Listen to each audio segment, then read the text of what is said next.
Сәлеметсіңдер ме оқушылар? Қазақ тілі сабағына қош келдіңдер. Бүгінгі сабақтың тақырыбы Алматы мен Астана. Мақсаты екі аймақтың күн райын салыстырып айтуды және жазуды үйрену.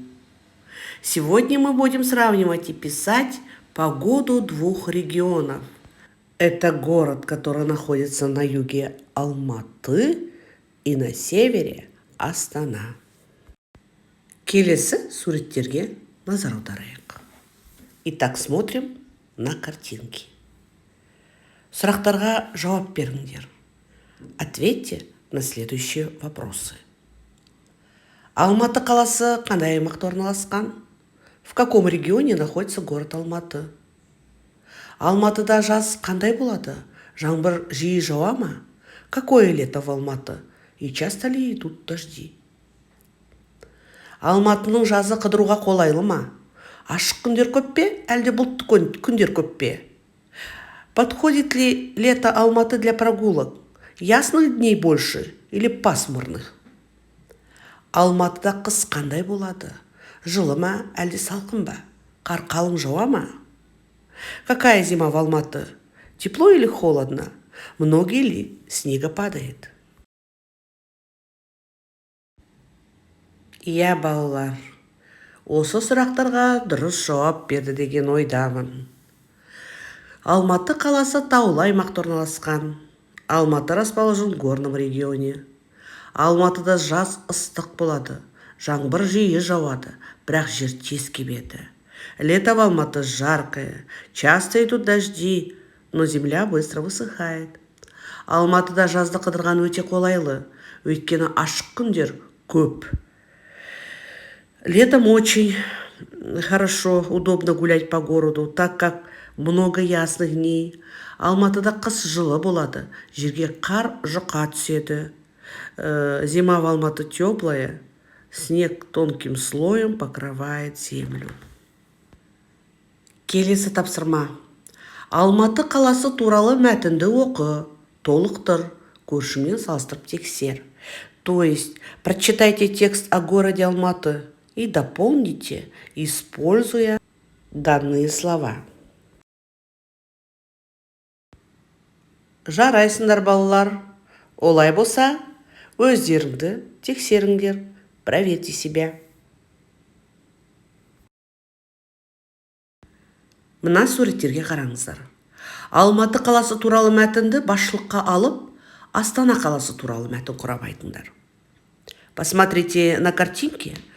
Руководствуясь текстом о городе Алматы, напишите текст о городе Астана. Тамаша. Өзіңді тексер, проверь себя. Астана жазық далада орналасқан. Сол себепті қалада жел жиі соғады. Астана Есіл өзенінің жағалауында орналасқан. Астананың жазы ыстық және құрғақ.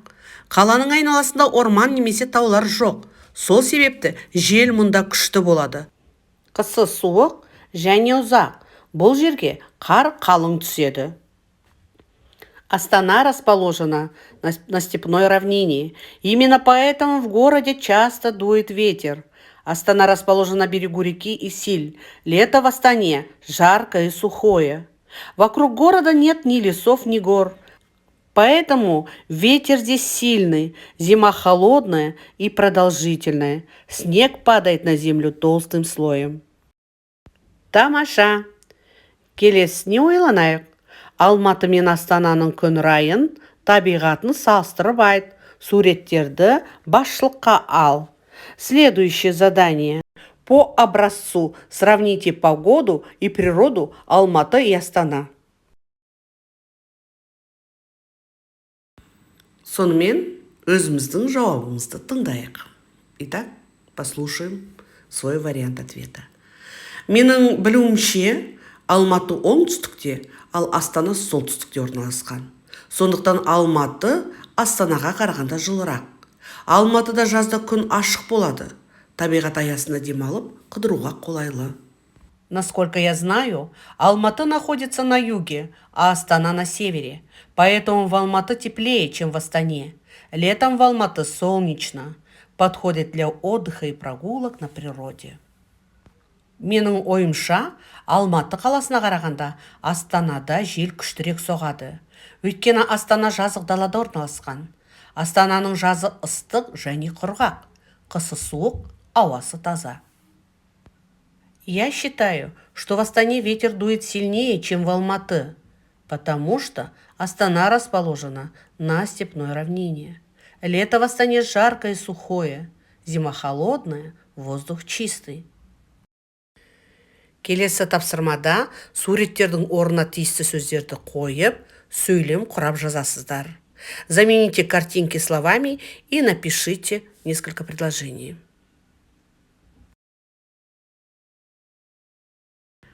Жарайсыңдар.